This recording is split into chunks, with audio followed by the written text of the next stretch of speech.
Yeah, they're actually pretty good.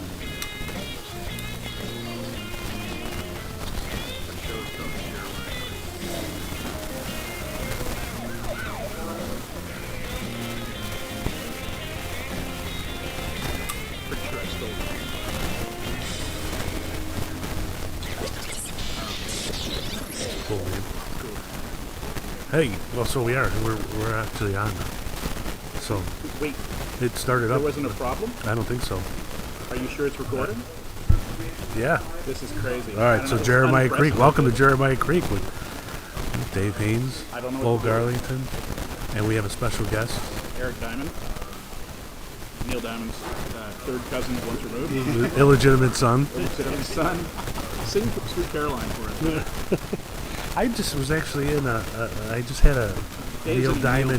cover I had a band. Neil Diamond moment the other day. For some reason, it popped up in my TikTok feed. The original video from Love on the Rocks, which I had forgotten. Oh my god, have you ever seen that movie? Is it from a movie? Oh yeah. It's from a remake of the jazz singer. You Oh, have not lived until you've seen Neil Diamond doing blackface. It is Oh, it is the dude, come cringy. on. I'm wait, serious. he does blackface in that movie? Yeah, because in the original Al Jolson does Right, blackface. but in the video, he's a Jewish. Oh, I guess so. Yeah, I Yeah, guess so. He Jewish does, dude, yeah. he does blackface because he's in a band that's like all black guys and he's like only white guys. And they Please make tell him me up it's to a be- comedy. I have to It is check not, that out. but it is the cringiest So, movie. The entire movie is just. I thought that was just a video because they don't show any of that in the video, and it was just. Snippets from the movie. And so I brought it up. I was explaining to my wife. I said this Neil Diamond song popped up, and I used to I go through these Neil Diamond phases. I think like everybody does, because a lot of his songs are so good, but then you forget about them because they're 70s and But I said I was watching this video, and the woman in the video reminded me so much of Courtney Cox from Friends. That was And- Lucy Arnaz. That really. Lucy Bob's daughter. So I was like, I was telling my wife I gotta look her up because it would be interesting if she really was related to Courtney Cox. Courtney Cox got her start in the Bruce Springsteen video, Dancing in the Dark, and so I was like, it would be interesting if one of her relatives got her start.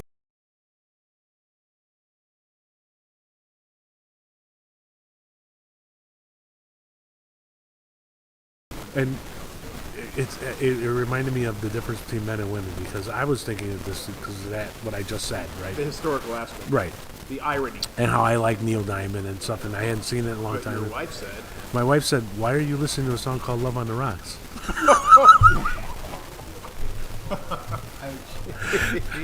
Yeah, was it like the video? Was it like him walking on the beach and like wistful? Oh no, windswept and stuff? it must have been scenes from the movie, because there was like there's a scene where he's in a restaurant and there's a scene where he wakes up and he's writing this song and stuff like that, and then it was it looked to me like they were trying to tell a story. I really didn't connect it with the movie. It is the cringiest remake, and there's so many. It's such a fiasco because Neil Diamond is a terrible actor. Like, just stick to music. Yeah.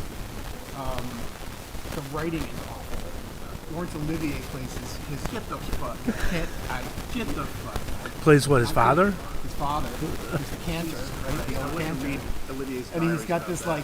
this like super thick Yiddish accent, like my son, I have no son. Like it's just like, oh man. What, You know what's funny is I watched Babylon. Have you watched Babylon?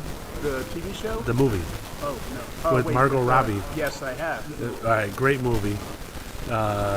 And the first 20 minutes are insane, but it's a great So movie. insane. It's a great movie. And they have a big scene about the jazz singer in there and how to switch over from silent films to sound. And it made me think you can watch it on YouTube now, which I could not get through the movie because it's such a weird thing. And Al Jolson, he doesn't. Most of the movie is silent. yeah. It's only at the end that there's That was sound. a big Yeah. reveal. Yeah. I wonder what it would have been like. I was supposed to get freaked out. Yeah, they did. Yeah. Well, that's depicted in the movie where they all start cheering, and he runs out. And he goes, you know, the Spanish guy Manny runs out and calls people back in Hollywood. And goes, yeah, we got to get in on this. It's big. All right, And so what's his name kills himself. Spoiler alert. yeah, After the fact. I get Neil Diamond and Neil Young confused. So the whole time that you guys are talking about that, I'm trying to think of a song called "Love on the Rocks." It's got like Crosby, Stills, and Nash backing Neil Young, and I'm like, I get it. all right, this is going off on a tangent now. Talking about going off on a tangent. Wait, no, hold on. You just brought up Neil Young, and right away my image. Have you ever seen Jimmy Fallon imitating Neil Young? Hilarious. Priceless. Also on YouTube, by the way, you can find that out. So, well, why don't you explain why we have a guest? Eric helped me out recently at my book signing, my reverse book tour. The one that you canceled the minute I was going? Yeah, as soon as I heard that when I saw you bought a ticket, I'm like, oh, the weather's terrible for this. I can't do it. And he videotaped it, so we thought this would be a great opportunity for him to throw it on my laptop. And I was like, hey, it's going to be on the podcast. And then also, Eric started a podcast, in 2008? 2006. Jesus Christ. And what's your podcast? Were they even So microphones? mine was the first Masonic podcast. Oh, that's the other way of it. Oh, All my other friends are in the Illuminati. So we talk about, we don't really talk about the history of the fraternity. Everybody talks about that. So we just talk about philosophy, the ideas, and stuff like that. And we've been on hiatus since COVID, but we're gearing up to go back. yeah, we did. We were doing. We did. Okay, so we were explaining, and it's kind of good to go over this because we should start adding some of these old sound things to our podcast stuff. Like quote ourselves? Yeah, we've been. I mean, I still have like even we've been doing either a radio show or a podcast since 2008. We're up to like 11 listeners. Yeah. Well, we were at one I time. like to say that our work is worked out. I have to say, at one time we did have a lot. We used to do. We started off on WCKG, which we can talk about in a minute, and then when that ended, because we weren't making any money, we started doing a podcast on Blog Talk Radio, which we did actually get a lot of listeners, and we got phone calls, and we were doing pretty good. And I can't remember why we stopped. You decided that you hated your motorcycle. What? Oh, that's right. I had the motorcycle accident. You had a terrific, terrible accident. Yeah, so we were basically down had for one of 6 the- months, and You then had one of the worst moments in your life, and I had subsequently one of the worst moments of my life when I walked into the hospital and saw you laying there with a priest standing next to you. I was like, what the fuck, man? We have a show next week, Dave. that was the The police. only thing that would make that better is if he was Jewish. Yeah, that was the police department chaplain who came, and I remember after I had gotten promoted and I was working midnights and stuff, and people, he would stop in occasionally and see me, and people were like, "Why does the chaplain stop? Why does he come and say, oh, are you friends with the chaplain?" And I go, "Wow, it's not that often that he gets to talk to people after he gives them last rites, so he likes to check in with me once in a while." Did he actually give you last Yeah. Jesus Christ, man. Trauma's pretty bad. Man. Yeah, that was bad. Yeah, that was why. Yeah. And then And so then once we restarted, we just at that time YouTube was really taking off, and so we started doing it YouTube, and we had our own website, and so we have not built up any listeners. We have like we changed our 11. identity like 11 times. Yeah. For a while there, our website was perfectlyharmlessradio.com or Yeah. something like that. And why did we do that? It was It because was against everything about marketing. well, the reason was because when we had Blog Talk Radio, when we were doing Blog Talk Radio, we had a channel. So the idea at the time was we were going to expand that. We had Perfectly Harmless Radio as sort of an umbrella. We were going to have the B Cops Guide as our show, and then we were going to get other people to do shows on our channel. And we never did that. Yeah, so we have to. I don't know. We have to figure out how to market on YouTube and. I wish I'd used somebody that had a career in marketing or advertising or something like that. Yeah. That would be really cool if that person was like sitting right next and had worked for the biggest advertising firm on earth that inspired Mad Men right? That's the one, right? Wasn't Leo Burnett the Actually, the truth is, there was a company called Unimark that existed in the 60s, and it was the first corporate design firm, so they did like, with a logos and fucking stuff. terrible, a good terrible name. Yeah, Terrible, but it's good. it was totally like 1960s, it was called Unimark, and very famous designers came out of it. They opened up a New York office and stuff. They were brilliant designers, but they were terrible businessmen. And they basically ran the business into the ground. But there was like all these stories. There's a book that talks about the history of it, and there are all of these stories about like sexual harassment, like all the stuff that they do in Mad Men. So my understanding is that the guys who wrote Mad Men took inspiration from some of those stories. Oh, that's interesting. Yeah, they're very. I actually worked for one of the partners toward the end of Unimark, and Unimark went under like in the mid-70s or something like that. Bob Vogel was one of the partners, and he went on to start a smaller firm when Unimark dissolved, called the Vogel Stork Associates, and I worked for them, and then that became BSA partners, and they're one of the major corporate design firms. No more. You're not allowed to sexually harass people anymore. No. No drinking in the office. No drinking. Well, no, they're still drinking in the office. We work in advertising. This is not NASA or anything. I had this job several years ago for this trucking company, and they were like, "We want you to work in the office." And I'm like, "Well, I'm gonna work from home." They're like, "Come work in the office." I'm like, "I got other clients." They're like, "We don't care." So I was there for 2 weeks, and the money was really good. So I'm like, "Hell yeah, I'll do it." And they were very modern. You had like, you got in with your fingerprint, They had the standing desks that went up and down and everything. They had the best coffee service ever. But when I went in to meet the boss, which was a big deal, like it was like, come meet Jesus. I went in, that dude had at least $11,000 worth of whiskey on his desk. Wow. And rum. And he was drinking rum at the time. And I had to sign a drinking clause in the contract that they gave me, which said that if you drink at the office, we're not responsible for when you blow your brains out on the way home. And I was like, oh, can I dig this? All right, man. Yeah, I remember watching Mad Men and thinking it was so weird. It's almost like, especially the sexual harassment stuff, you think it can't be true. I've spent my entire career being lectured about making sure sexual harassment stuff. Although now I realize my wife complains a lot about being sexually harassment at work. Yeah, and I told her, I said, if you don't like it, then stop working from home. Oh man, that's a terrible joke. That's a terrible joke. I remember working. I started out in a newspaper, and I remember smoking at my desk. Oh yeah. Oh yeah. I remember smoking cigars at a bar, and now it's like weird. I've done that recently. Yeah, Leo Burnett was one of the last places to ban smoking inside, and I think they only did it because the city passed an ordinance, but that's because Philip Morris is a client since the 40s, 50s. I always thought a really fun way if Philip Morris wanted to change the laws about smoking, wanted to get smoking back, was they should decide to they're just not going to sell cigarettes in the United States until the laws are changed. They'll just do it outside the United States. That's pretty much what they're doing. But it seems like that if they just made that announcement, said starting March 1st we are no longer selling cigarettes in the United States unless they change these laws, then all the smokers would rise up, and I don't know if it would work anymore. Actually, no, they've actually, I believe they made a public statement that, by this date we're going to be out of tobacco business. And for a while they were, they had bought, like they were a major investor, I think, in Juul.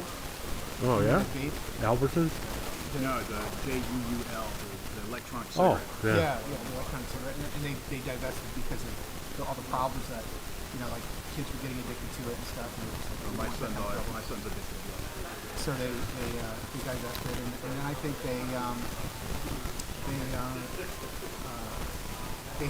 have a product. I actually used it. It's a really good product called IQOS. Which called what? IQOS, IQOS, which stands for I Quit Ordinary Smoking, and it's this device that has these like paper, like these like little, they look like little stubby cigarettes, but they heat the tobacco. They don't burn the tobacco because you're not burning the tobacco. there's like a little bit of glycerol that's added to the mix, and that kind of creates a little vapor, and so it's like vaping, but it Is tastes that like the cigarettes in the Fifth Element? Remember those where it was like the filter was this long and the cigarette was that long? kind of, but so and what you do is there's like a little battery device, and you stick it in. There's like a little blade, and it goes up into the stick, and the blade heats up and creates that vapor, and you get about 2 minutes of it actually tasted like a cigarette. I really liked it. The problem was you couldn't get it in this country, and so when I was traveling overseas, I would stop at a duty free and stock up on them and bring home. And then they opened a store. I think you can get them in I want to say like Atlanta. They have a store in Atlanta where you can get them in Congressman or Richmond, not Richmond, somewhere in Kentucky. That's it. And I think they're going to get out of that. I don't know. I don't work on. I never worked on that account. I'm amazed at how people smoke elsewhere. Like everybody smokes all the time, except for like in Slovenia, and maybe out of London. But everywhere else, like Madrid and France and everywhere, people like 9-year-olds are smoking. Everybody smokes. Everywhere I went. And in Spain, there were cigarette kiosks on the sidewalks and like little stands where you bought cigarettes. Like everybody smoked all over my wife. She doesn't like smoke, and it was a problem for her. Yeah, I thought the most civilized place is France. So Paris, they have these tobacco, and it's like a porch that's enclosed in plastic, and they have heaters in there and stuff. So they're sitting there in the winter, really comfortable, smoking. The worst place in the world that I've ever smoked or vaped was Singapore. Really? In Singapore, they give you a space that's literally like, if I slice the table like between me and Cole here, that's the space that you were allowed to smoke. Like it's enclosed? No. It's just a box. They paint a line, and if you go over that line and you've got something lit, that's a serious problem. Singapore, like that. They'll candy. Wow. Candy. Danny, there's something. Yeah, we should get back into candy. There's some people I'd like to candy. For sure, man. The reason we used to be the Big Cups guy, and because that's the book we wrote. That's where we started with all this stuff. But then we just realized that what we're really talking about now, because Dave's retired and I live like I'm retired, we really realize that we're really talking to people our age that are now in a part of their life where they get to do all the weird shit they didn't have time to do when they were working. And so that's kind of like the direction of our show, if we ever actually follow the direction of our show. But I did realize that Jeremiah Creek, which I made up a million years ago, didn't make it. I remember that recently. There was a shirt brand that Nordstrom's carried for a while called Jeremiah Creek, and I think that I saw the name in the collar of the shirt. I don't think so. You don't think so? I looked it up before we started using it, and I didn't find any. I don't even find people named That that. doesn't matter because we're a radio show and their shirt wouldn't matter anyway. Well, what if they had copyright or something? But No. We can. It's just like with books. You can have 8 books at the exact same time. No one can do shit because they got a lot of money. We're a completely different product and a different market, so we could have decided. there might have been something else with the name Creek, but I don't think Jeremiah Creek was. Because I looked it up before we started doing it, and I couldn't find. I thought it was really cool. One of the things I thought was really cool about it is that there was literally nothing else named Jeremiah Creek. Yeah. There's a lot of stuff with Creek, like Boulder Creek.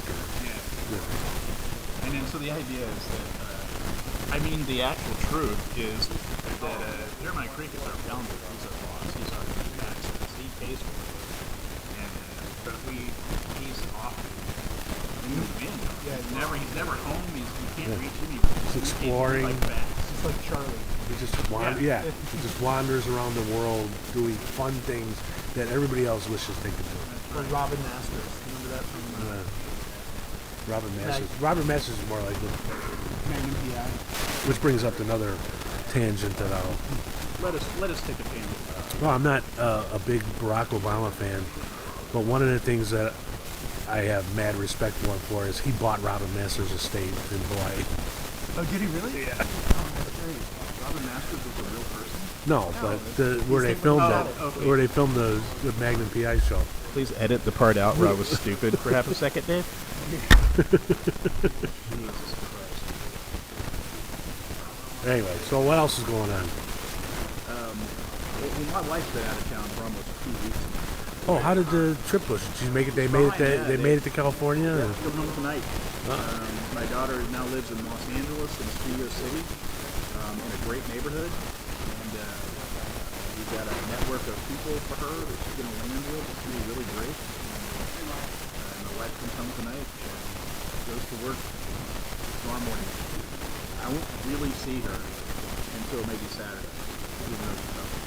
So, yeah, everything went great, but I had to furiously clean the house for a couple of days. Why didn't you just hire a cleaner? I'm broke. That's why. You know, I don't need a cleaning.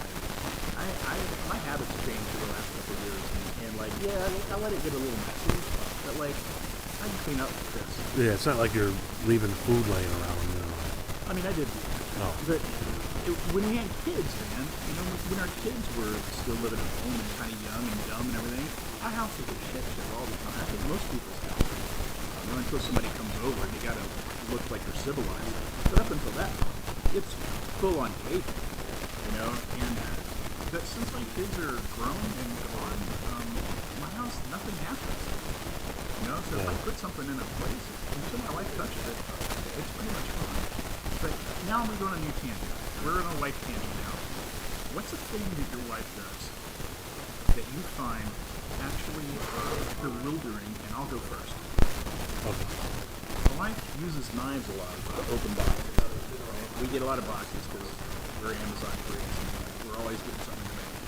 So there's always a box. She's always opening a box. She'll get a steak knife, open the box, and then leave the knife somewhere.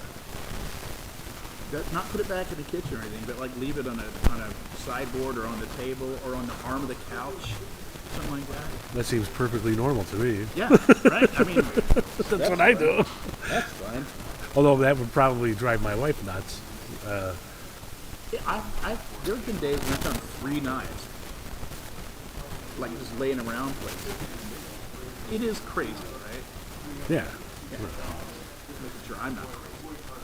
My wife, the only thing that I cannot understand is my wife has this,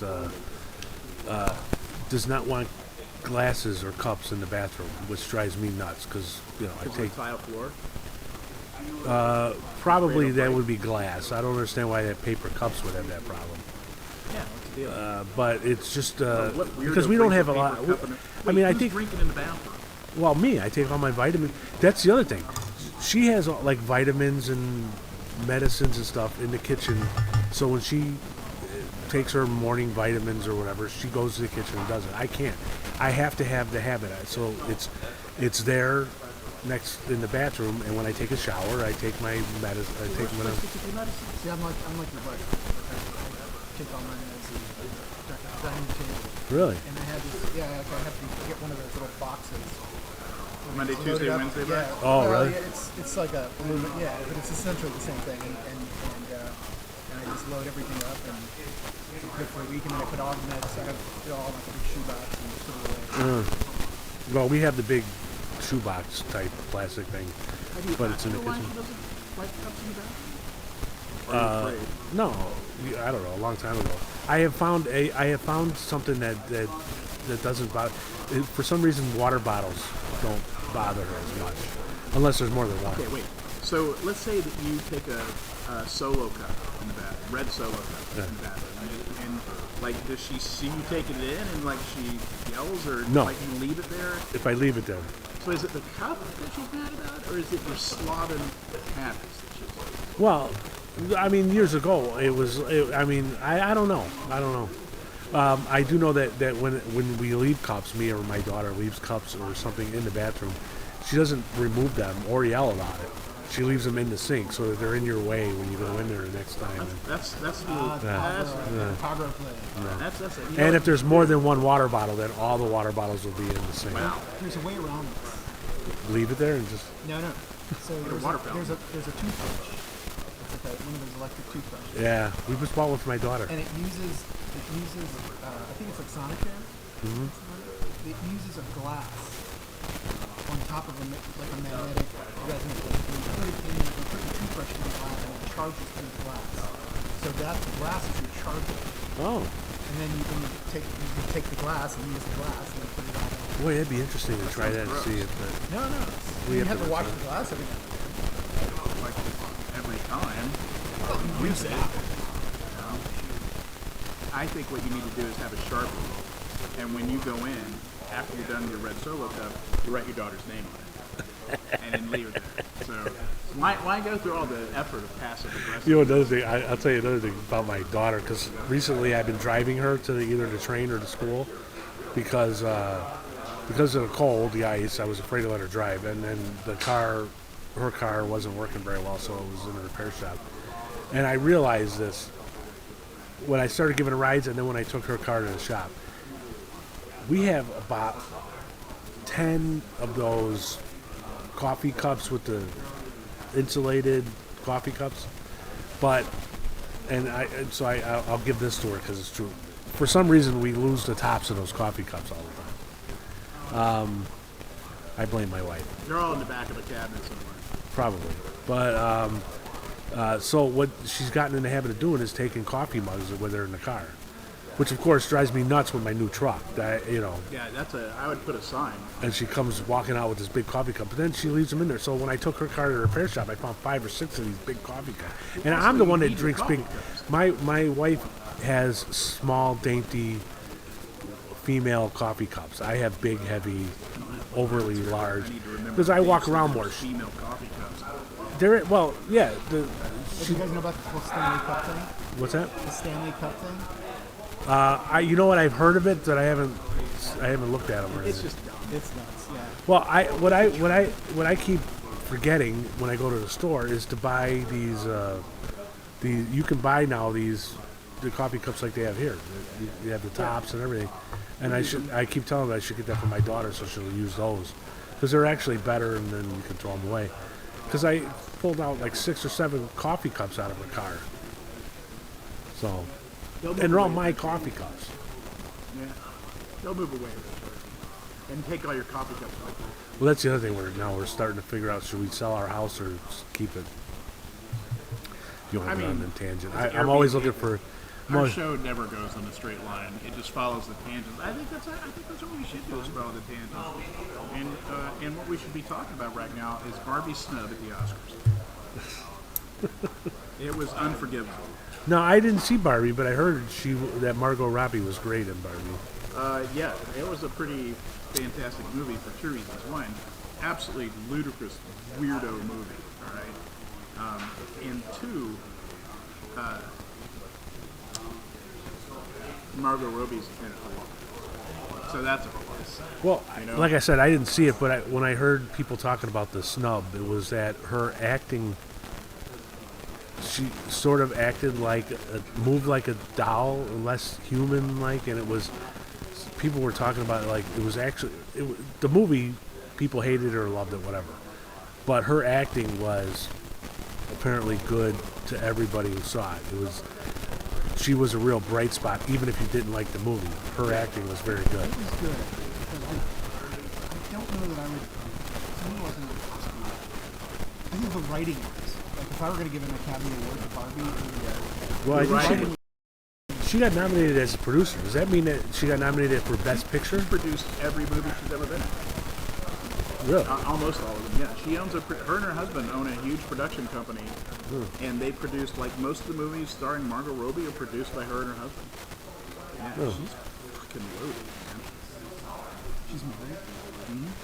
You had a chance. You had a chance. I never You had a chance, man. She's Australian too, which I didn't know. Yeah, I know. It's almost as bad as being Canadian. I wonder. I haven't heard her do like an interview or anything. Does she have an Australian accent normally? Well, and I have much more respect for her because I did not know that based on her Yeah, acting. it's astounding how many British actors and Australian actors do American roles with American accents. Because the thing is like regional dialects. Like in England, you go to like another neighborhood and the dialect changes. Yeah. So they, like, you become an actor in the UK, you get a dialect coach. That's half of what they do. And they talk about it all the time, like it's a science. And I mean, you hear them talking about, well, I do a West Essex accent, and then they do it, and you're like, that's just English. But I didn't know. For me, it was Hugh Laurie because I had never seen him do his British comedy. Yeah. I wasn't aware of that, and so I didn't know he was British. And I watched House. I'm like, he's so cool. And one day I see him in an interview, and he's like, ot. And I'm like, what the fuck? And then the other one was the guy from Billions. What's his name? Dominic. Whatever, the guy from Billions. I haven't seen Billions. Hugh Laurie, though, what always impressed me about him is what a great singer he is. Yeah, and a piano player. Yeah. Yeah, the other. I liked him in Jeeves and Wooster. And what? Jeeves Yeah. and Wooster. That's one of the That was one of his early series. He did a comedy With- series with with- Stephen Fry. Stephen Fry. Yeah. And then they did another one called A Little Bit of Laurie and Fry because they were such a good comedy team. Oh. But it's British comedy, right? So you need to, have read a couple of books to really, really get it. And I love Stephen Fry. I think he's great. Who are the other actors that Russell Crowe. He's Australian. his career got weird? You know, it was funny. They were talking about. He's also a singer. Is he though? Yeah. But is he? But is he? Hugh or is he? Jackman. He just, Hugh Jackman, great singer. Great singer. Yeah. And a dancer. And Australian. I think. Oh, he did a commercial, and I think he produced it. So there's this brand of boots that I really like from Australia. It's like the Australian equivalent of Tony Robbins. It's like what the Australian cowboys wear. Everybody in Australia has, if you're male, you have to wear these boots. Like the Australian Prime Minister wears them. And they're called R.M. Williams. And he did a commercial spot for R.M. Williams. And in the spot, he is it starts out with this guy, and he's like, hey, thanks Hugh for coming and talking to us, and we're really grateful. You've done amazing things for the brand, and we're really pleased. And then the camera cuts over to Jackman, and he's completely naked, except he's wearing these boots, and his feet are up on the desk of the boss. And he's like, well, you told me to never take these off, so I wear them all the time. I never take them off. And it just goes from there, and it's so funny. It's so funny. Well, if you want to see another funny commercial or video that he did with Ryan Reynolds, I think it's Ryan. They're Deadpool. They're supposed to have this big fight amongst each other. Their fake feud. Their fake feud. Yeah. So they decided to end the feud, and they did a video. I saw it on YouTube. They did a video where they each made a commercial for the other's. I guess Ryan Reynolds has a coffee brand. And he has a gin called He has a Aviation. gin company. And No, Hugh Jackman has a gin. No. No, Ryan- you got it Ryan backwards. Reynolds. Aviation, Oh. Jackman Aviation does the Gin coffee. is Ryan Reynolds' company. Oh, okay. And he also owns Mint Mobile. All right, so but they were going to make commercials for each other, and so they had Hugh Jackman go, so he does this commercial. It's this beautiful commercial, and about him talking about how great Ryan Reynolds is and whatever, and they end up, and so they come back to them, the two of them, and he's like, yeah, he goes, wow, that was really beautiful, and Hugh Jackman goes, yeah, I'm really proud of it. It cost $1 million, and then they go to the other commercial, and it's like this, fuck you. But I thought it was the other way around. I thought Ryan Reynolds had the coffee and Hugh Jackman had the gin. What's wrong with you, Dave? I'll have to watch it again. Why don't you study before you start our show? I'm pretty sure I'm right, actually. But, All right. I was, to go on a completely different tangent. Nope, actually I'm not going to go on that tangent. Well, what I'm gonna do do. you want to go to politics? Because we were talking about We're politics going to bring before. Luban in on it? No, you can ask him. If he's listening, so if he wants to jump in. I he don't can. think he's listening. You can't, nobody can hear us. You know? But he, I was, it was interesting because I'm not all that interested in the election, but I do like looking at election results after the fact to see how they match up with what they say right at the don't normally talk because about politics. yeah. We're not a political show. But I was watching, and they call the news people call these races 5 minutes after the polls close, and I'm always like, how does that match up a week later, a few days later when they count the votes? So I was looking at the results from New Hampshire, and I didn't realize that there was on the Republican ballot about 20, 25 people, and so I started looking at all these people. There's 10 people that got less than 50 votes, and it got me thinking. I was like, what the hell are these people doing? And I just thought, it's kind of cool to be able to say, I ran for president and I got some votes. One guy got 6 votes. Must have been only But his family. it's not, you have to do a lot of work to get on the ballot, right? Well, in Illinois you do.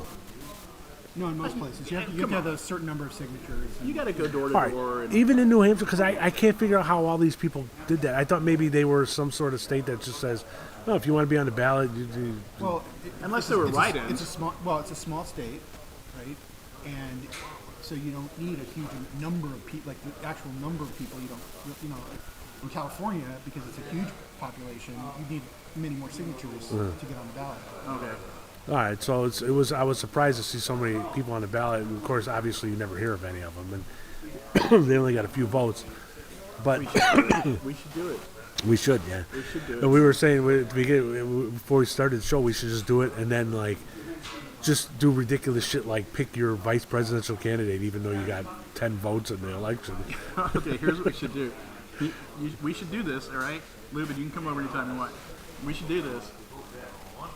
And you should announce your candidacy for presidency, all right? I don't want to run for president. I want to be vice president. Yeah, grab a seat, man. Dave and I are going to run for office. So you should run for president, all right? But then when you choose your vice president, you choose me, and I'll refuse the whole time. I'm like, I'm not gonna be his vice president. Are you insane? And every time and you do press conferences, and you'll be in a suit, and every time they do me, I'll be in a white head, right? Like buying chocolate or something like that, some stupid. I'm like, why are you guys here?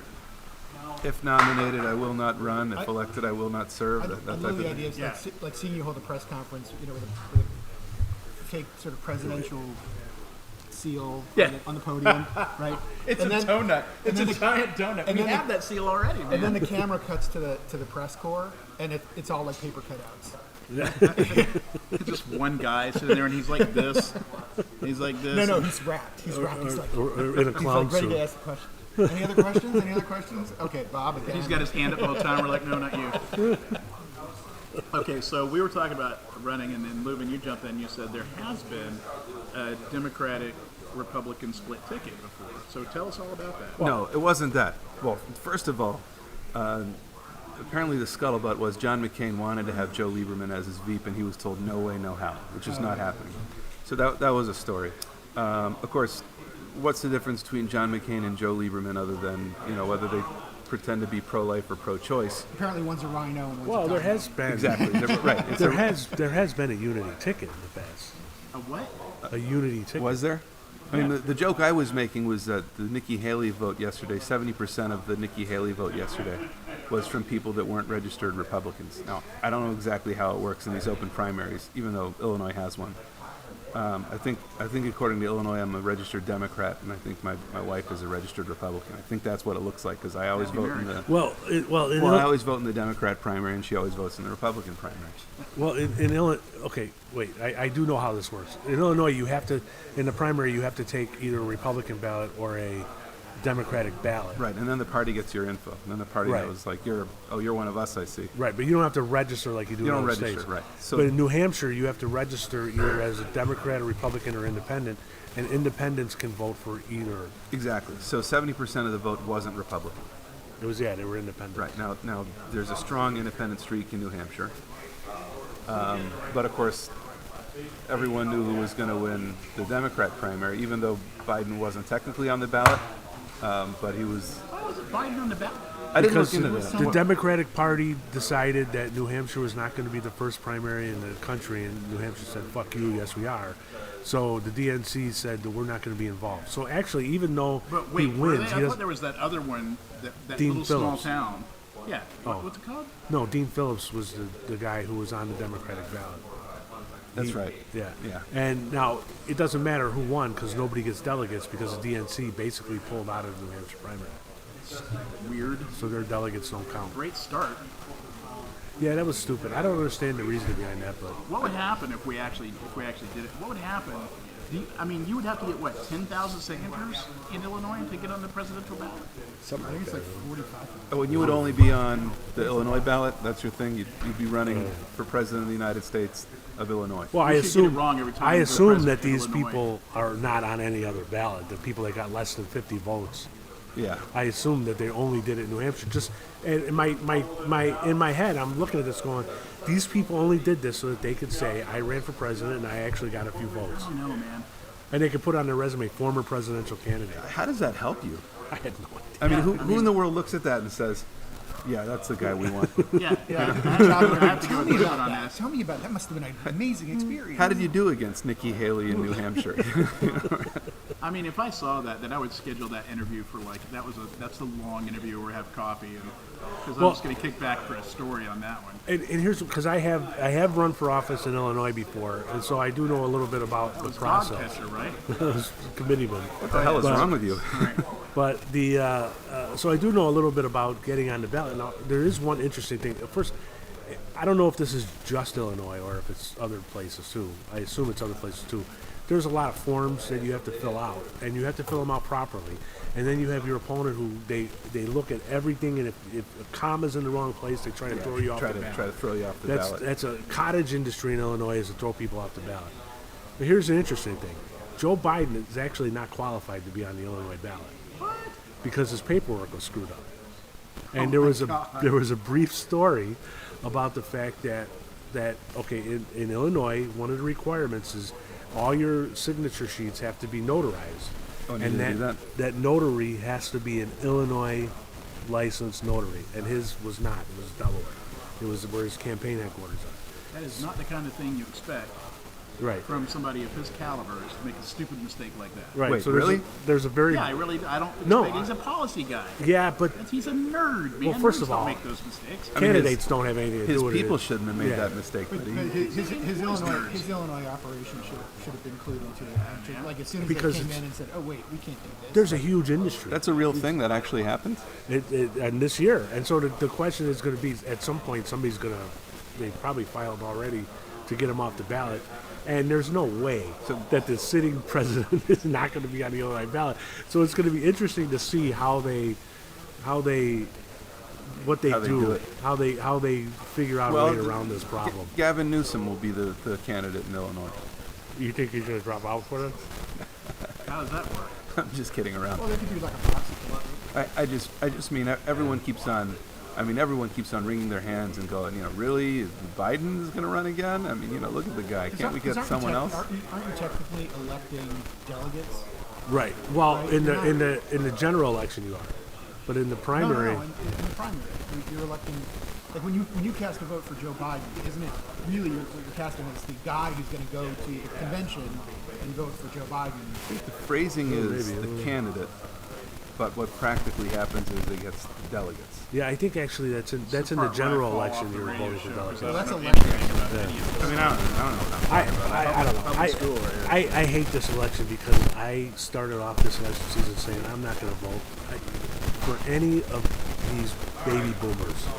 And Nikki Haley made a comment about the fact that he's too old, and I guess she was at some campaign event, and the woman said, you're sitting here and you're at some old folks home or whatever, and you have people who are 75 years old, and you're sitting there saying this man who's 77 can't be president. I would have leaned into that shit. I would have said, yeah, it's time. Step off the stage. If we don't, people of our generation, I'm a friggin' retired police officer, and nobody from my generation is qualified to be. We're going to have President elderly until they drag him off the stage in a casket, and then we're going to have go and switch right over our generation to Alex Ocasio-Cortez or whatever. You had your chance. You had Bill Clinton, and that's that. No, Bill Clinton's a bloomer. Bill Clinton was born the same year as George W. Bush, as Donald Trump. Oh, yeah, you're right. They're all born the same summer. I just think of him as being so young. Actually, the closest we came was Barack Obama, but That's true. that Younger should than have us, right? that should have been it. He's about 5 years older than us, I think. So we learned our lesson. He's in our generation, or he's You and I are not in the same generation. I am your elder. well, only by 5 years. I am your elder, and you need to respect me. All right. You need to show some damn. Mow my lawn. okay. He's the same age as you. Hey, the purpose of a system is what it does. Yeah. And apparently, the purpose of American democracy is to give us a choice between Biden and Trump Yeah, apparently, because till the end of days.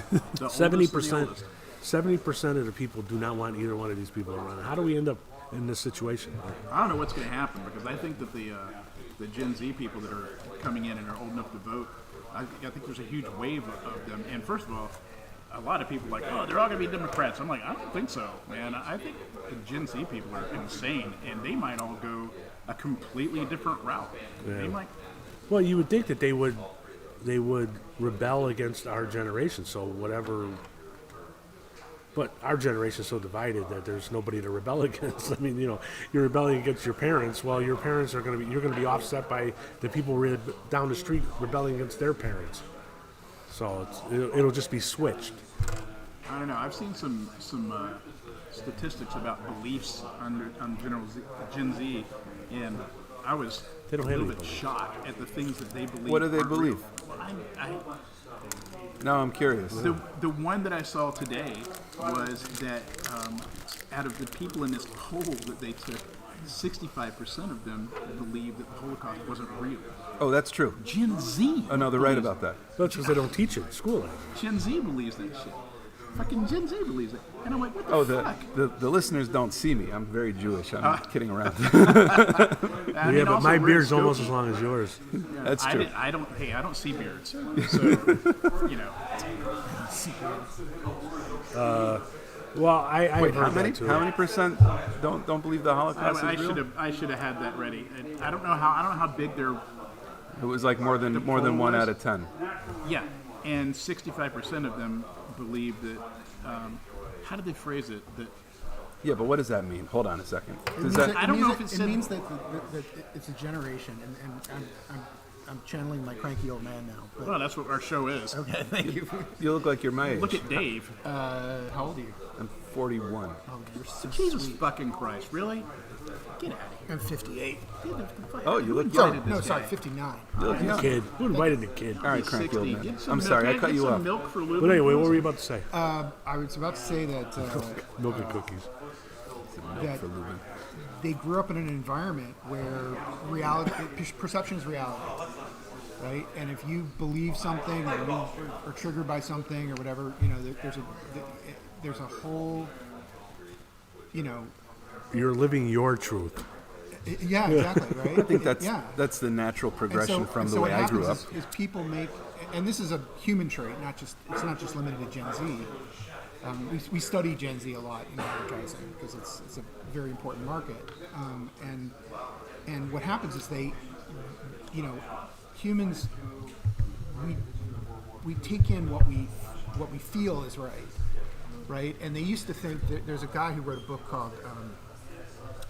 I forgot the name of the book. But the point is that they used to believe that the emotions were like an elephant, or that the emotions were an elephant, and the intellect was the rider of the elephant, and that the intellect steered the Oh emotions. yeah, that is the opposite. Right? But what Yeah. is true is that the intellect just is there to justify and rationalize, whatever the emotions say. All So- politics and beliefs are emotional. So, especially in America. So, to get on my high horse for a second, recently there was a protest where a bunch of young people had this sign that said, "Queers for Palestine," I know. I saw that. right?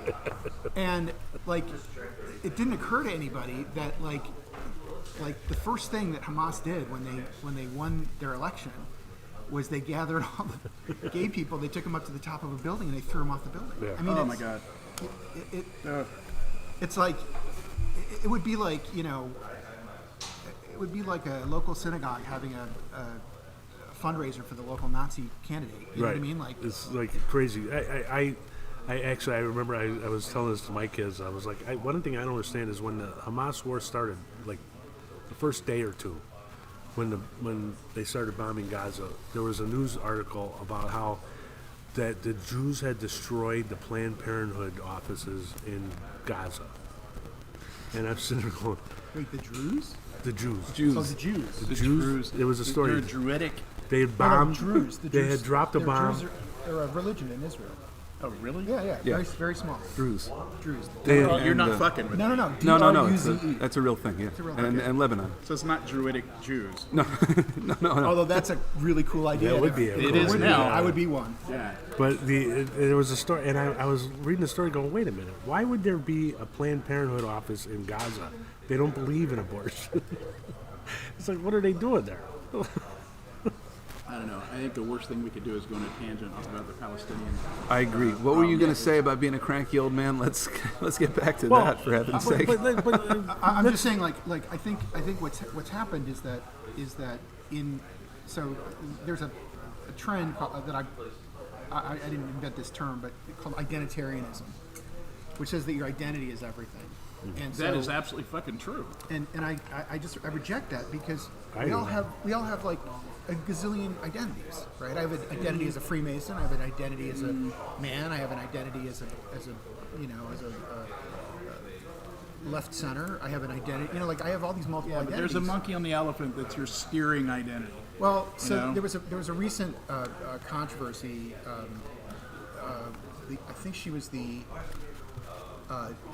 sort of the DEI chief for Johns Hopkins Medicine, and she wrote this newsletter article about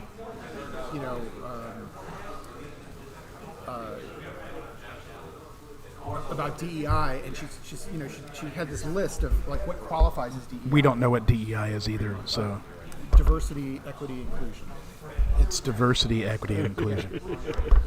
And so she listed all these groups, and it's like well, if you have an alternative sexual orientation, if you are black, if you are Hispanic, if you are You have to pick Jewish, one, or if you you're- can pick a few. Well, that's the thing. It's like when you look at the entire list that she published, very few people Have like- just one of those. don't fall on that list. Okay. So if everybody's a protected class, then nobody's a protected class. You know what I'm saying? Yeah. So that's sort of the problem with this, is that everybody is like waving their banner about like, liberate this and liberate that, and it's like we've forgotten how to be Americans again, right? Like we're all Americans. We're all, it's like that. It's the myth that we're on different sides. That's the great myth that is right Yeah. now. The biggest problem is that, first of all, people only see two sides. There's way more than that. But most importantly, those two sides have succumbed to the idea that they're in contest with each other. When the truth is, they're not. Right. The Democrats and the Republicans ultimately kind of want the same thing. Their strategies are similar. They want what's best for America. It's their tactics that are different, and they both think each other's crazy, and that and they can't be friends. and it's because that's insane. it's because they have like this black and white thinking. You're either for me or against me. It's not. Right, and It's a if circle you're wagon against thing. me, and this has become like in the last few years, it's become really bad. If you're against me, you're evil and should be destroyed. Right. And that's We don't have to listen to Dave because he's a Republican, so he's a Nazi. right, and that's you get that opinion, But I How mean, many times have you been in a conversation where it's heated and political, and somebody ends the whole thing by calling you a Nazi? nobody. I've never had that. No, I've been tempted to see. I've been tempted to call other people Nazis, but I have lately, especially, been reading more up on my pre-World War II history, and the way the Nazis came to power is eerily Back familiar there again. these days. Oh, we're circling back again. Is Well, it because we're in Skokie? Is that what it is? No, and it can't here's be. the thing that I look at and I go, I can't tell which one of these parties is going to end up being the new Nazi party, because it seems like what happened in Germany and Austria in the 20s and the 30s is happening on both sides of the political spectrum now. Yeah. Like both sides. It could go either way. and it's like it's scary to me. Yeah, it's purity tests. It's. Well, as a democratic socialist, I have to tell you, no. And also the other thing is one of the I Well, listen to here's this the thing. It's not podcast. Democrat, Nuh-uh. Republican. It's right, left. There are extremes on either side. Our tagline is nuh-uh.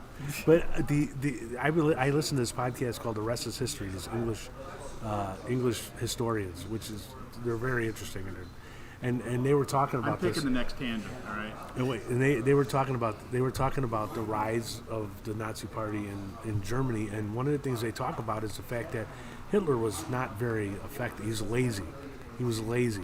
Most of the things was that he allowed it to happen.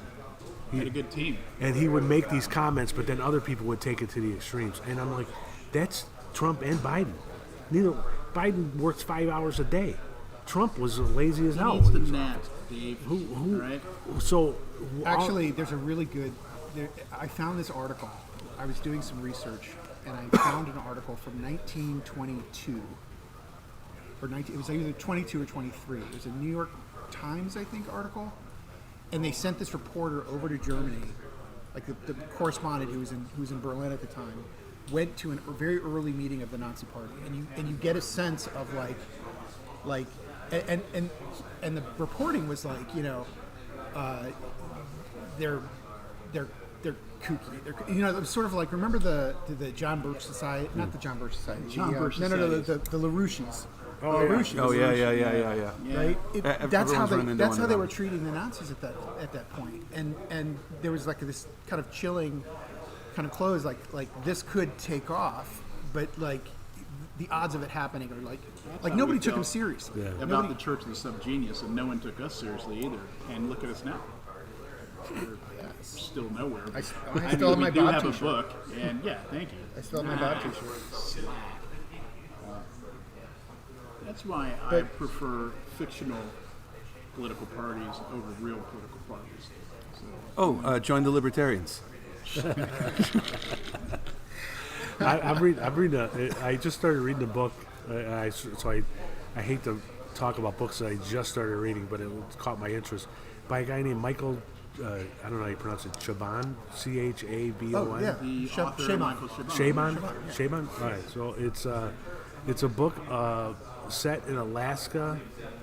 Oh, About the detective. the Yiddish Policemen's Union. Yeah, the Yiddish Policeman's Union. Great book. Is it? All right. I just started reading He's it. a good one. Actually, it was those historians that mentioned it. It's like Good alternative history. I love alternative history, and I was It's like, fun. You can do a lot with it. Yeah. It is a very fun book, and all their books are. What was the one they wrote about about Superman and the beginning of comics? What was that one called?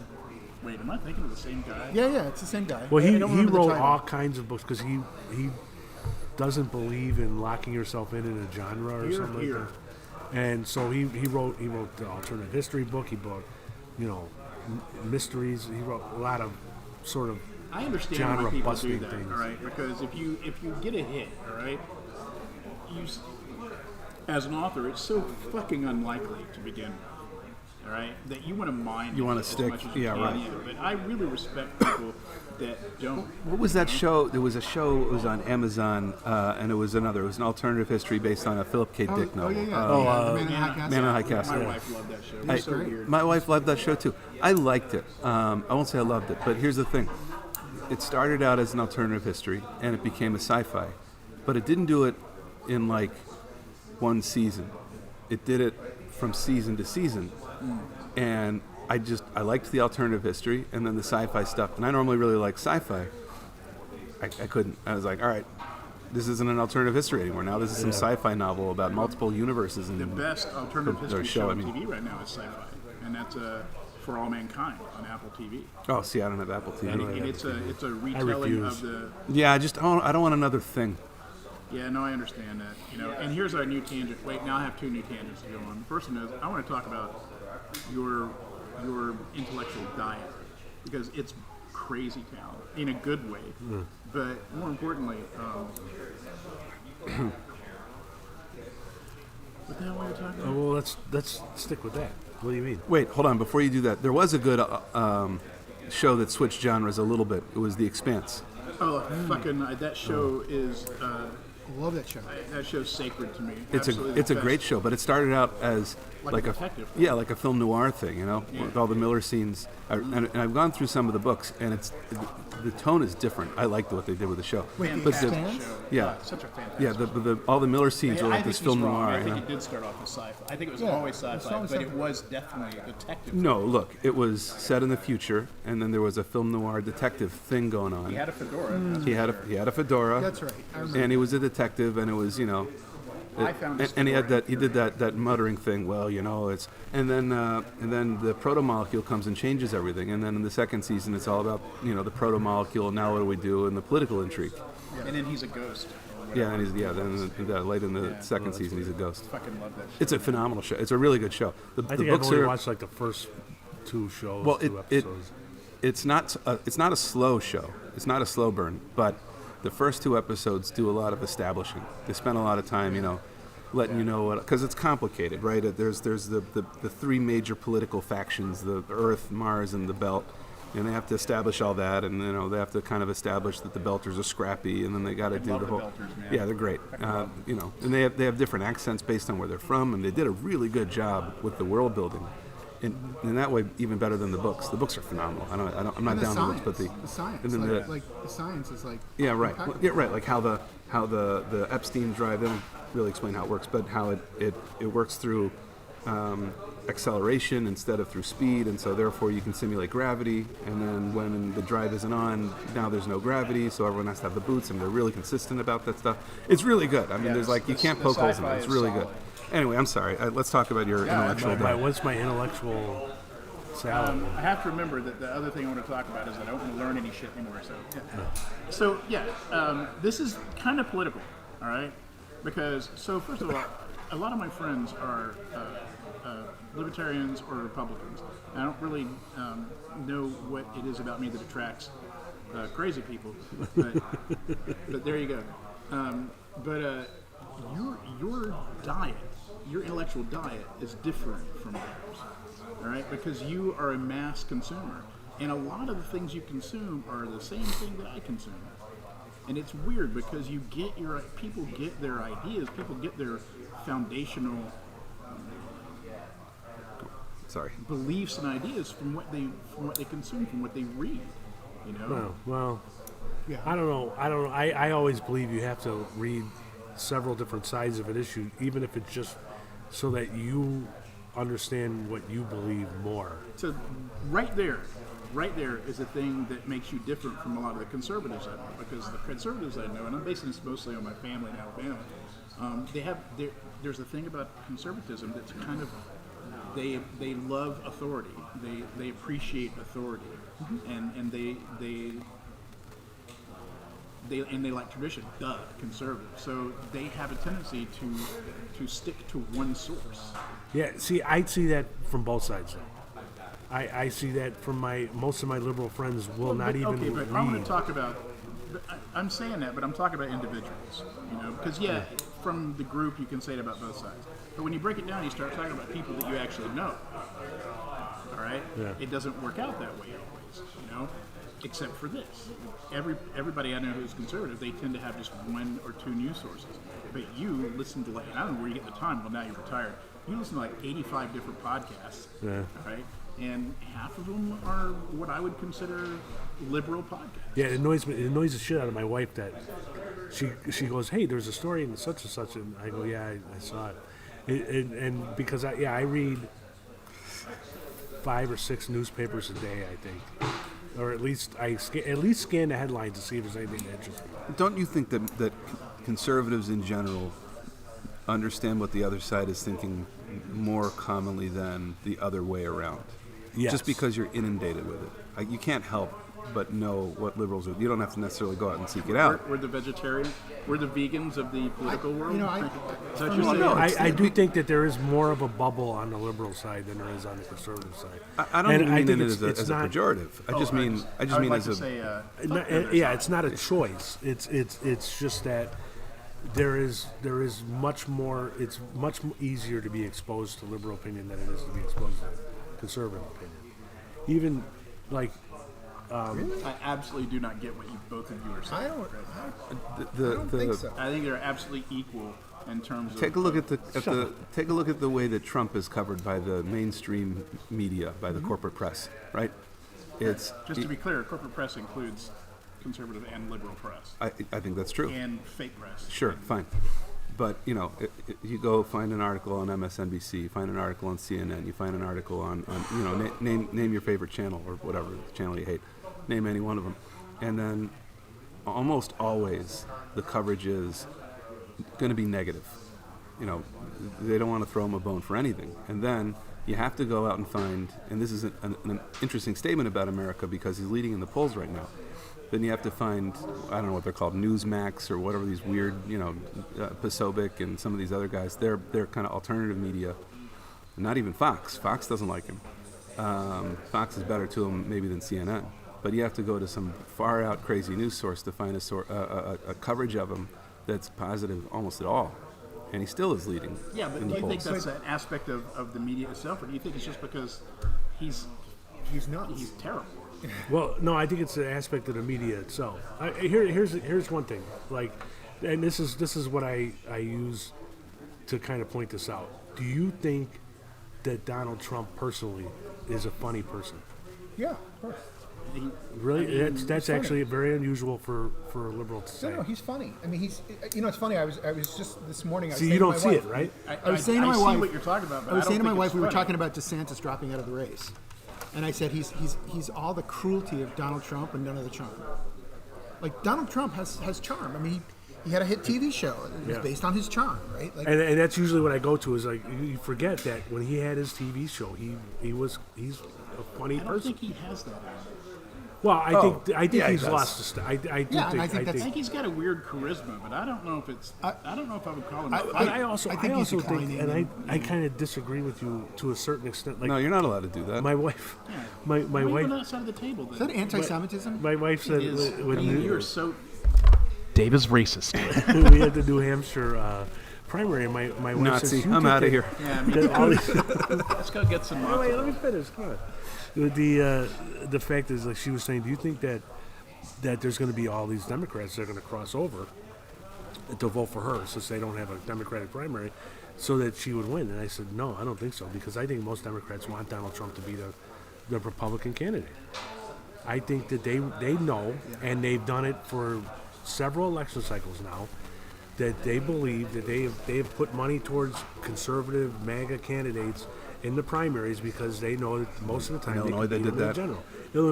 Illinois was the $45 million they spent to get Darren Bailey. The Democrats spent $45 million to get Darren Bailey to run against J.B. Pritzker because they know that in the general election there's more Democrats, and we'll see, because Biden is unbelievably low in the polls, but they believe that only the there best was person an they can run election- against is Donald Trump. If only there was an election you could turn to see whether that type of thing would work. Yeah, And if I were to write an alternative history about it, I would place that election in 2016. no, 2022. 2022 was the big one. I just meant 2016 as that was when everyone said, let's get, let's get the there. media clearly was like hyping him up as Oh, the yeah. guy to beat. And then they were shocked, when $1 billion of free media when he, to when he Donald beat Trump. Hillary. But yeah, you're right. 2022. I thought 2022 was the end of Donald Trump. I thought that the election in 2022 showed that Trump was almost everyone that he selected did poorly. Some of them won, but didn't win resoundingly. And then DeSantis just smashed his opponent, which was a shock. I mean, I didn't expect that. So- I expected him to win. I didn't expect him to. One of the projects that I dominate. worked on a couple of years ago was launching News Nation, and as part of that, News Nation, when they started out, You son of a bitch. What's No, News Nation? what's that? What's What's News So Nation? News Nation is a new It's like WGN's news channel. yeah. So Oh, it's I'm thinking of WGN something else. Sorry. WGN You're America. thinking of Newsmax? I redact my son of a bitch. You thought it was Newsmax? Maybe. WGN America. Again, not good at stuff. Their programming was stuff like Blue Bloods reruns and Murder She Wrote and stuff like that. Well, the problem is they don't have the rights to put any of that stuff online because they only have the rights to broadcast it.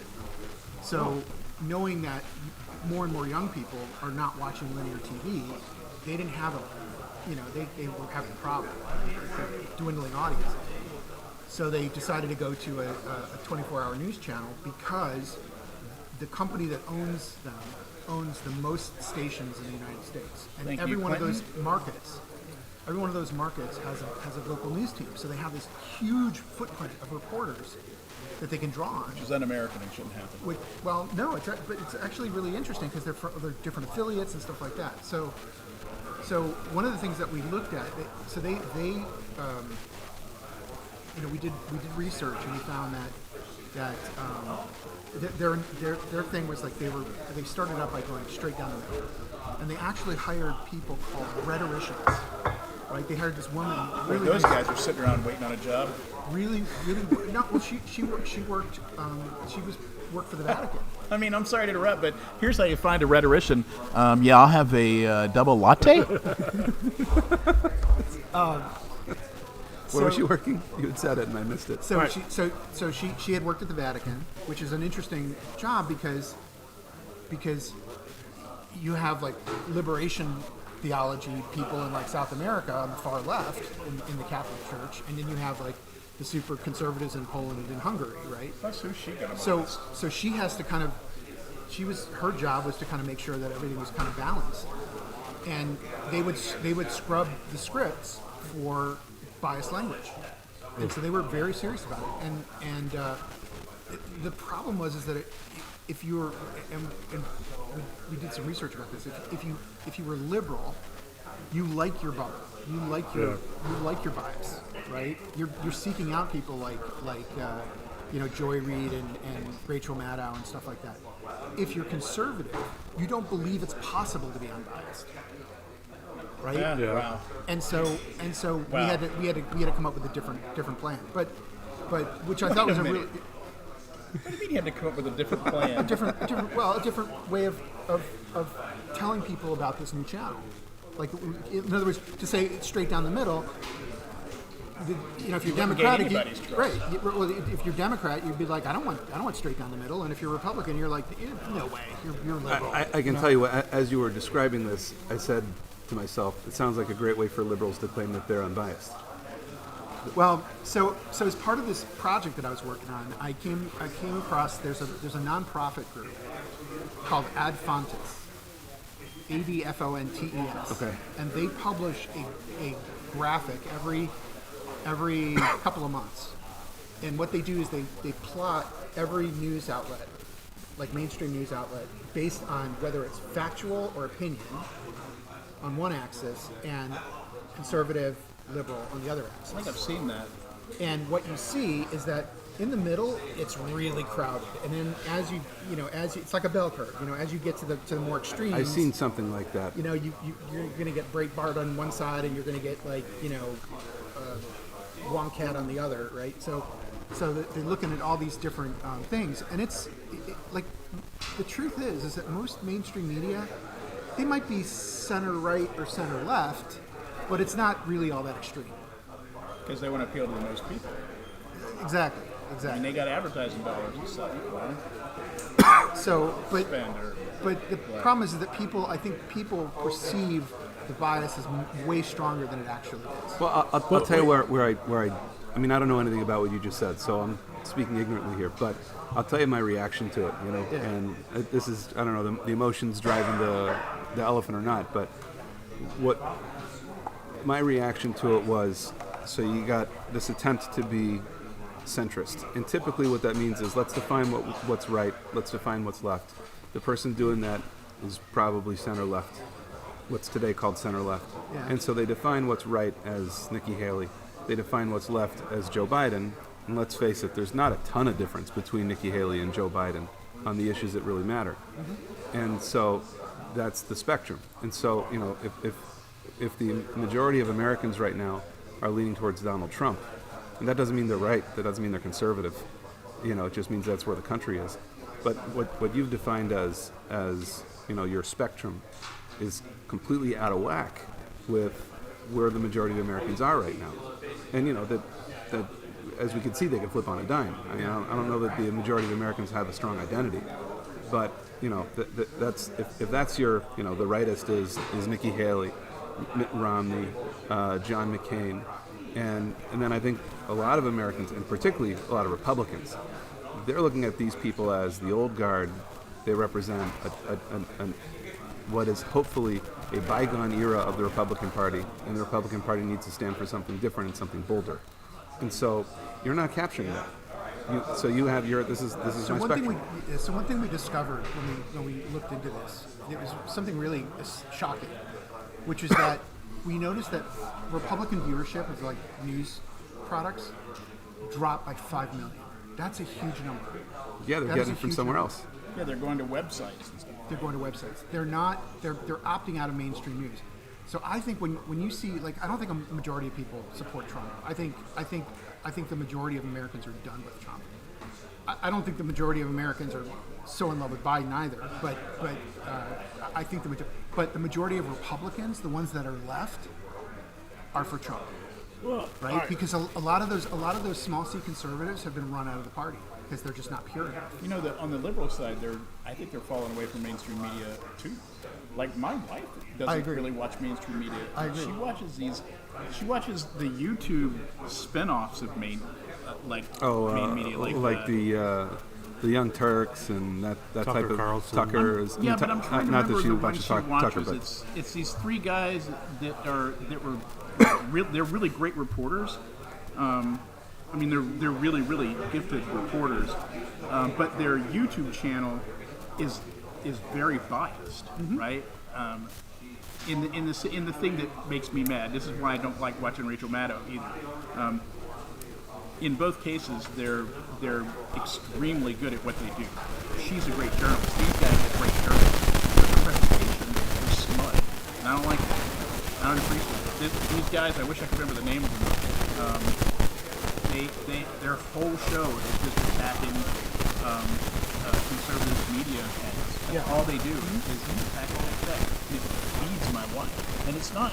She's not watching CNN unless there's like an explosion. She watches these guys and then like their spin-offs and those spin-offs. She keeps getting further and further away, and I keep telling her that's QAnon for Democrats. You're gonna quit.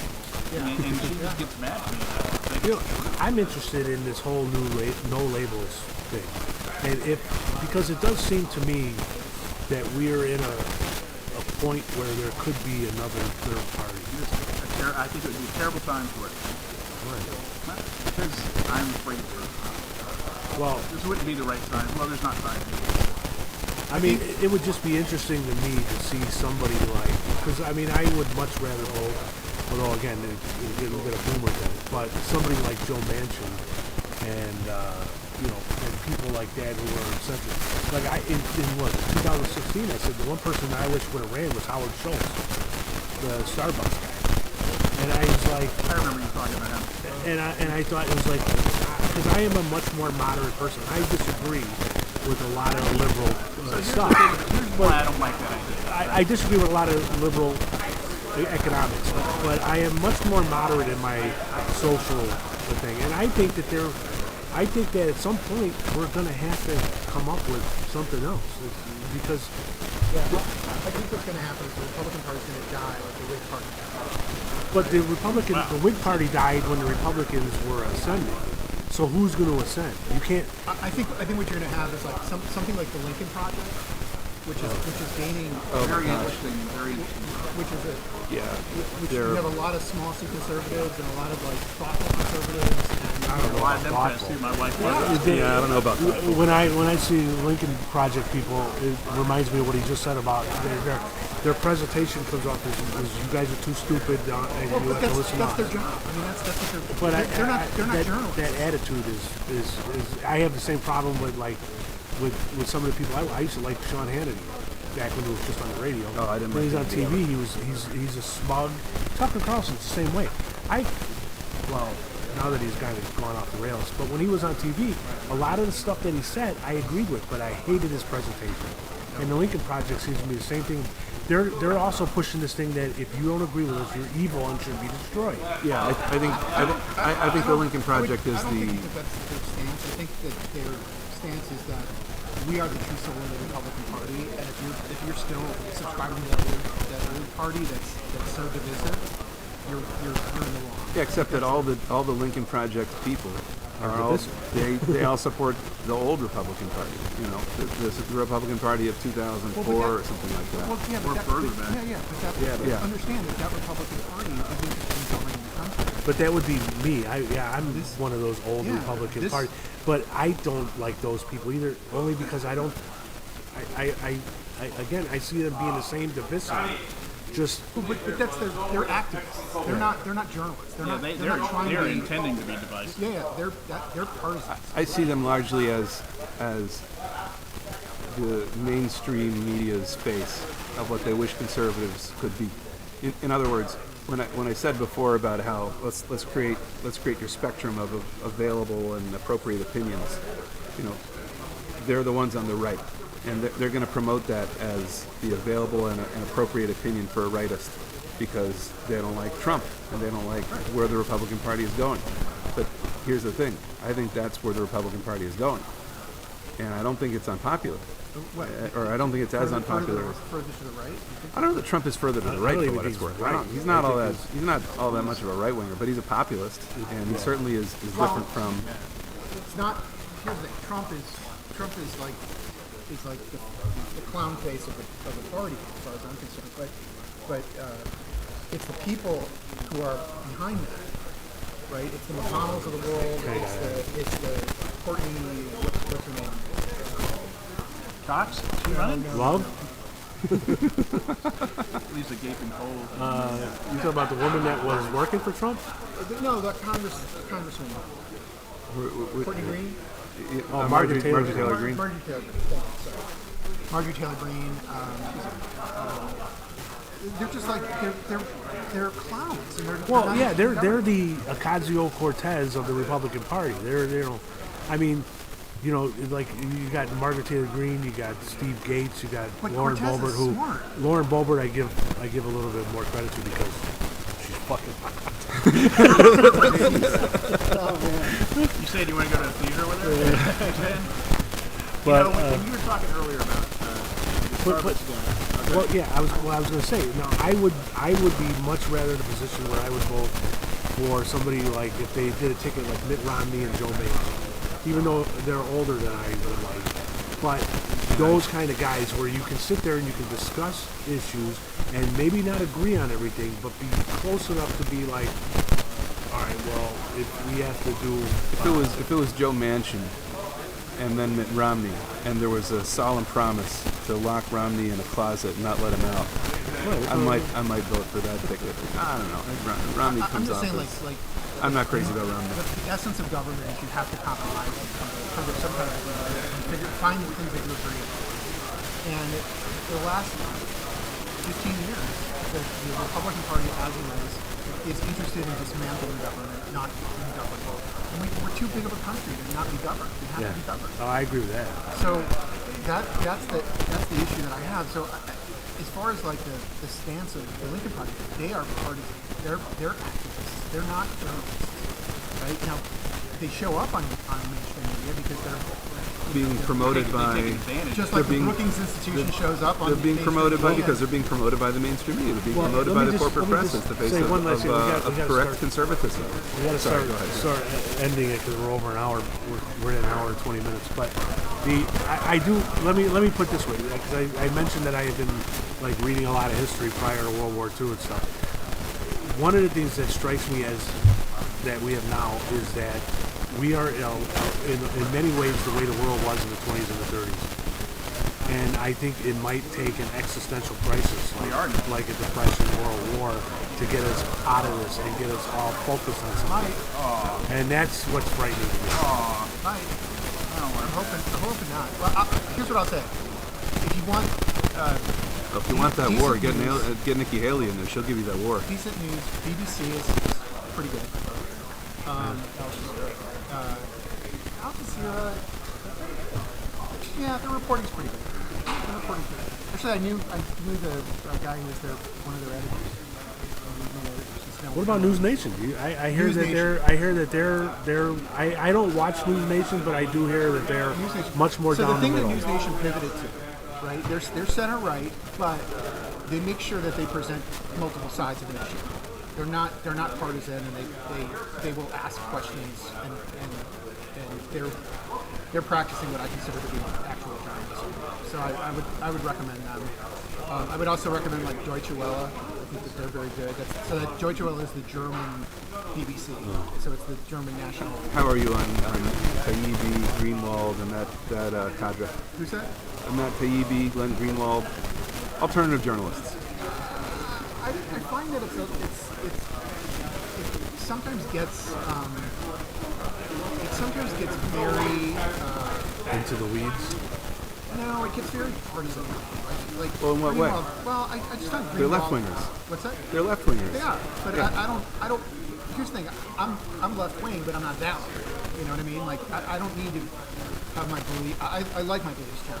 Well, yeah, but I don't know Greenwald, but Matt Taibbi specifically, I didn't start reading him until the whole X-Files thing, but now I do read a lot of his stuff, and even though I think he's left wing, he really goes into stories and seems to me presents, he might come to the wrong conclusion from my point of view, but I still am interested in what he writes. I agree with You know what I'm 100% saying? I mean, he really goes in.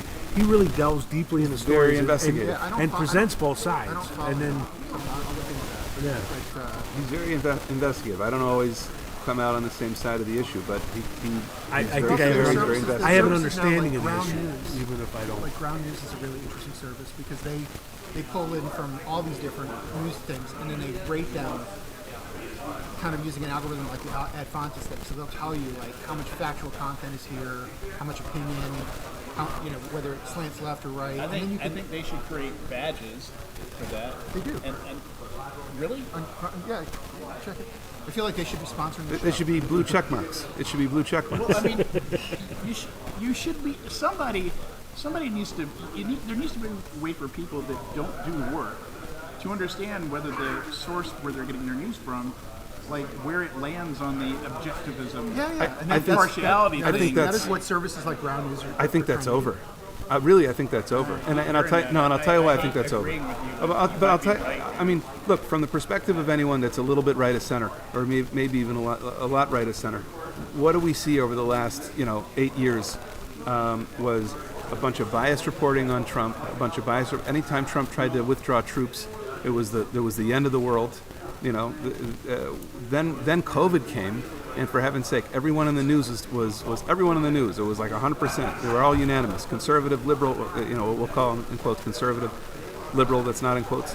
If you think that the vaccine is not 100% effective, you're crazy. You're a maniac. If you're not locking down, refusing to go out to restaurants, if you think that restaurants ought to open up, you're nuts. You're absolutely crazy. And then you look at the statistics afterwards, and there's no statistical difference between places that had mandates, places that didn't, places that locked down, places that didn't. No statistical difference whatsoever. And everyone saw that, And so if I'm sitting there as a consumer of media and I'm trying to figure out, well, who should I trust?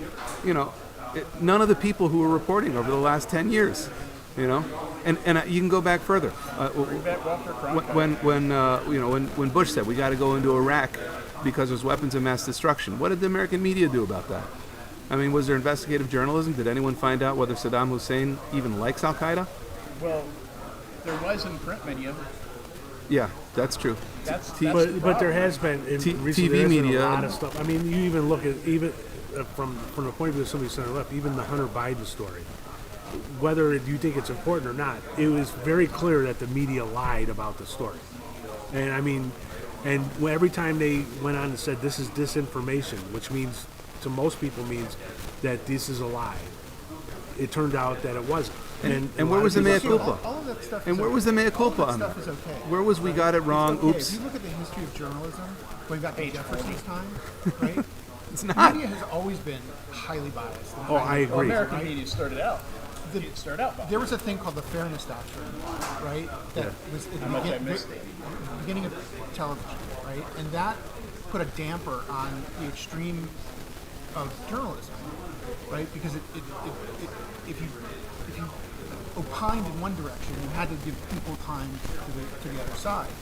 And since airtime was expensive, the network said, screw the opinion, we'll report the news. And that's why everybody loved the crime time. We could not do that. Yeah.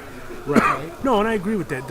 My point is only when you start saying putting a badge on whether something is true or not.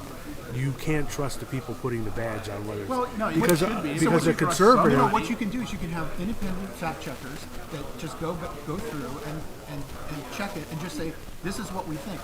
But every independent fact checker has been shown like to on not be Facebook and Twitter, where the independent fact checkers said that the Hunter Biden story was misinformation and all this COVID stuff is misinformation, and you gotta. But they weren't independent.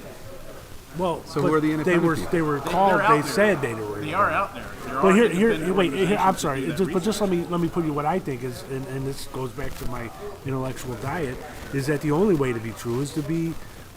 You have to read multiple stuff. Exactly. To be a generalist. Exactly. Yeah. And what I would say is get out of your when niche. the question of who do I trust? Don't trust anybody. Don't trust anybody. Don't trust anybody. I remember there was some guy. That is a terrible conclusion. I remember. Just a terrible conclusion. I remember when Rahm Emanuel Why do you was have to running. trust? It's a terrible It's data. conclusion because it erodes my basic belief in the power of journalism.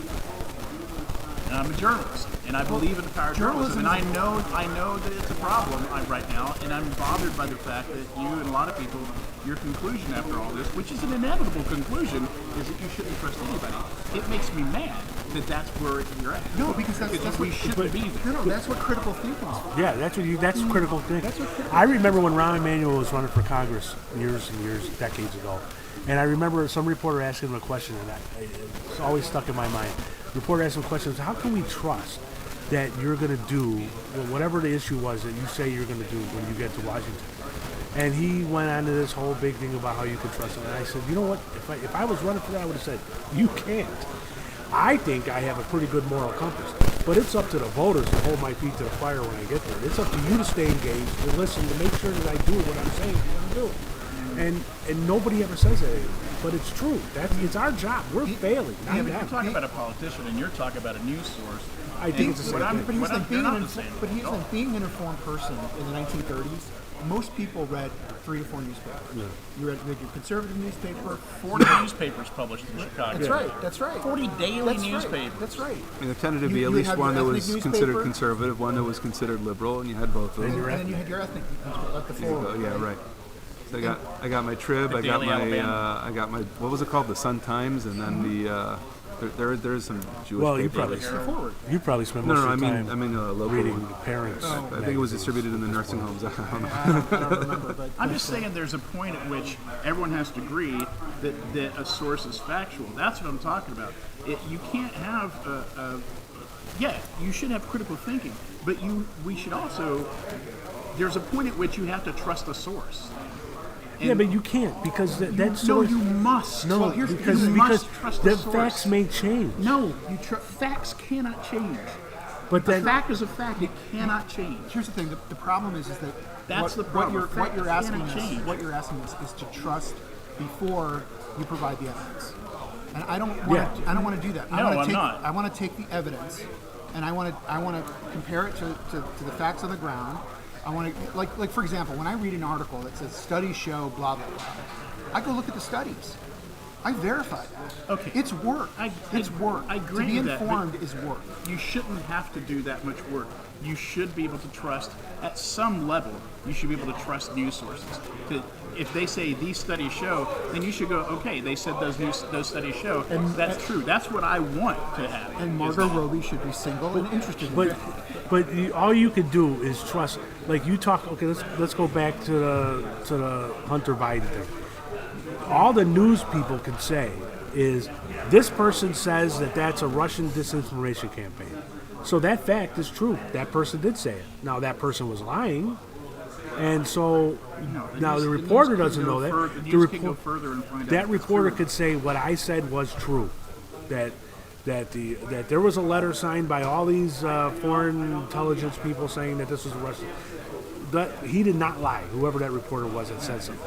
But everybody that we use reporting on lied. So you can't trust. It's just that's what I mean by a fact can change, because that person probably believed what he was reporting, and at the time, what he said was true. And then we come to find out 6 months later that the whole thing was bullshit. And Well, I mean, I would say that the fact didn't change. What changed was whether or not. his source was Well, the fact, truthful. like the thing is like in any news story, facts emerge. No, we find out what happened there is you find out that the guy did not report properly. He didn't report the fact properly. The fact didn't change. His reporting was flawed. Right, but then what happens? No. What's the next step? In other words, the next time there's a big story, do the same 40 intelligence agents sign a letter and the news reports it as if it was gospel? And the answer to that is yes, by the way. That's Yeah. exactly what's going to happen. But you know, That's the reporter's not the fault. but what should happen? Well, the reporter is at fault the next time he believes those people. Right. Which he will. Because I also think that the whole you mentioned that the conservatives like authority. I think that liberals really like authority too. It's just a different authority. Maybe it's the colleges or the you know. Put it this way, that is a more recent phenomenon, but I think you're right. Yeah. I think you're right.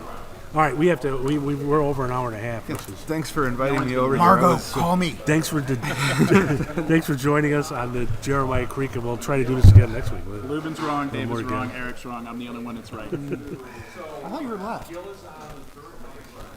I've been trying to burp. I was going to say, for someone that's so against authority, I want the authorities to tell me what's true. Abraham Lincoln, this is an apocryphal story. I don't know whether it's true. It was a fun story. Abraham Lincoln, Abraham Lincoln, by the way, was the last one to run on a unity ticket. yeah, there you go. So Lincoln is arguing as an attorney one morning in front of